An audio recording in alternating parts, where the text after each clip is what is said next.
Hello everyone, welcome to the Lemon School Channel. こんにちは、レモンスクールのエアキーです。発音が苦手な先生方をサポートするプロジェクト第5回。Today I'll talk about what happened when the teacher first learned to pronounce L and R and then taught them to kindergartners. さて前回英語の A から Z までの読み方をアブクド読みではなくエアバカダ読みだと幼稚園児に教えた話をしました。それで A から Z までの中で L と R も出てきますけど、先生がちゃんと L と R を発音し分けてても子供たちはどうもそれを聞き取ってなくて、どちらも同じラ行だと思って聞いちゃってるんですよね。っていうことがあるんですよ。それで ABC クラブのマイ先生という発音指導があまり得意ではないという先生がその授業の様子を録音してくれたので聞いてみましょう。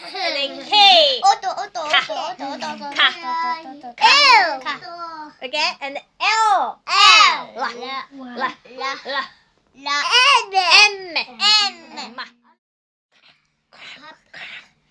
R. Ra. Yeah. S.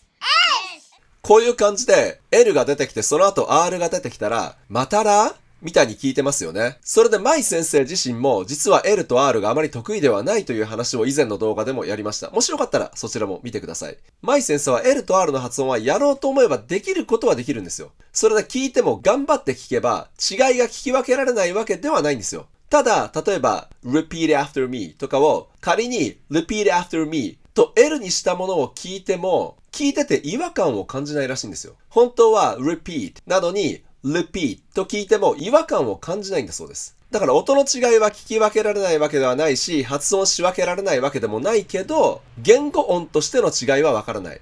違う子音として聞いてない。違う音素として聞いてない。という可能性があります。だから子供たちが L と R を間違って発音しても、そこに違和感を感じられないから気づいてあげられないんですよね。実際、子供たちがまたらって言った時に、Yeah! って言っちゃってますしね。これはもうあるあるというかしょうがないですよね。先生がちゃんと習うチャンスがなかったから自分も教えてあげられない。こういうのを聞くと、先生なんだから発音はちゃんとやってくれよって思うと思うんですよ。皆さんがそう言いたくなる気持ちはすごくわかるんです。でも先生は先生で、そういうことを教えてもらうチャンスがないし、間違ってもそういうのを指摘してくれる人がいないから、先生としてもどうにもならないんです。そこはぜひとも皆さんに理解していただきたいと思います。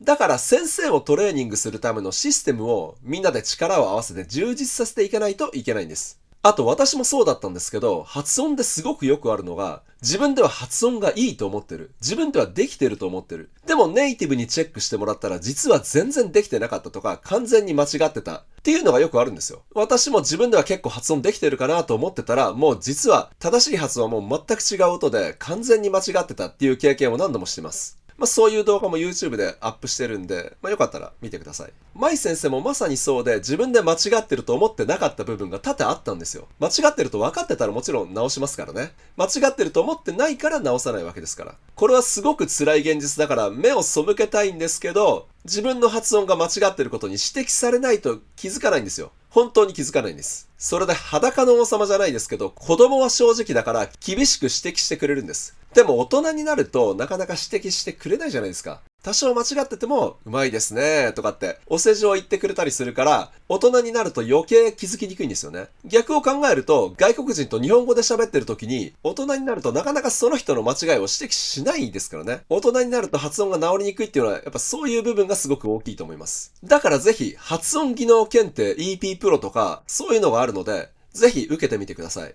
で、むしろ L とか R にしても、習わなくても自分でできちゃう人は、教えるのが逆に得意じゃなかったり好きじゃない可能性もありますからね。そういう人にどうやって L と R 習得したのとか聞いても、いやわかんないけどできるからできるんだよとか、適当だよみたいに言われたりしませんか？できない時代があってそれを克服した経験がないと、人に説明することは難しいことも多々あります。だからむしろ発音が苦手な先生、発音が間違っていることに今は気づいてない先生の方が発音の指導者としてのポテンシャルは高い可能性がありますね。それはさておき、ネイティブとかノンネイティブでも L と R を違う子音として認識している人にとっては、さっきの repeat after me とかって聞くとものすごく違和感があるんですよ。日本語で例えると、繰り返してっていうのを、繰り返してって言ってるくらいの違和感があるんです。だからやっぱりちゃんと L と R を区別した方がいいですよね。それでマイ先生自身にまず L と R を練習してもらって、それで早速授業でそのスキルを使ってもらいました。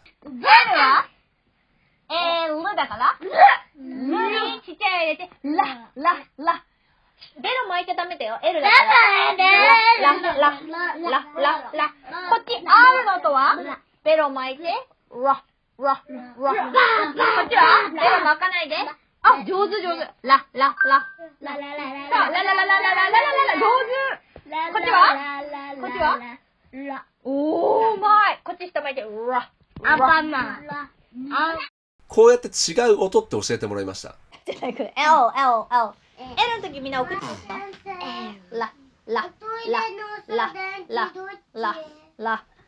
あ、よっちゃいい。ラ。次 M だから。ま。And then R。で、ちっちゃい R でラ。じゃあこっちは L の音はそう、ベロは合ってるよ。でも、あれだじゃん。ラ。こっちはああいうのを口でラ。こっちはラ。こっちはラ。ちょっと違うそれ。やばすぎやねん。よっちゃんできそう。これはラ。で、こっちはラ。こっちの口でラ。ナイス。S はそれで3週目に聞き分けの練習もやってもらいました。Okay. La. What's that? L. Okay. Ra. R.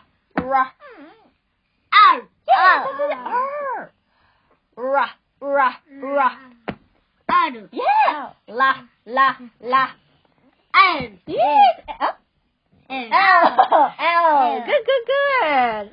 子供たちもちゃんと聞き分けられるだけじゃなくて、答えるときに L、R って日本語的に言うんじゃなくて L、R みたいに音をちゃんと真似しようとしてるのがいいですよね。もっと年齢が上になってくるとつい L、R って完全な日本語発音で言っちゃいがちですよね。英語っぽい音を真似するのが恥ずかしいっていう気持ちも出てきますし。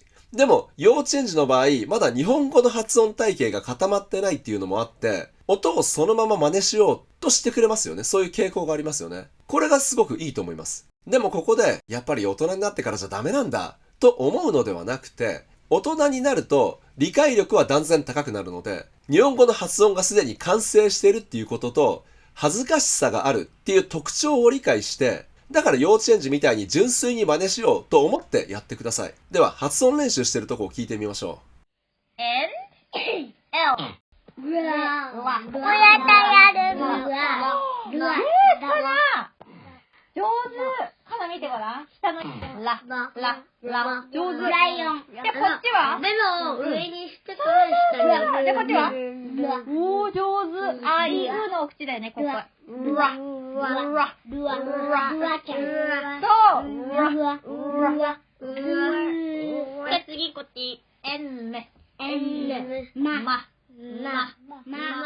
L はいい感じですよね。で、R は W っぽくなってますけど、実はネイティブの子供でも W で代用したりするんですよ。例えば、red を wed って言ったり、ring を wing っていうような感じです。だから方向としてはいいと思います。日本人の子供もまだラ行が言えなくて、車を車って言ったり、ロータリーをヨータリーとか言ったりしますけど、そういうのの英語版ですね。ラ行系の音は流音って言うんですけど、流音は母語話者にも最初は難しいんです。あと前回 A の読み方が英語ではあじゃなくて air っていう話をして、その幼稚園児に覚えてもらった話をしましたが、3週目の様子も聞いてみましょう。A。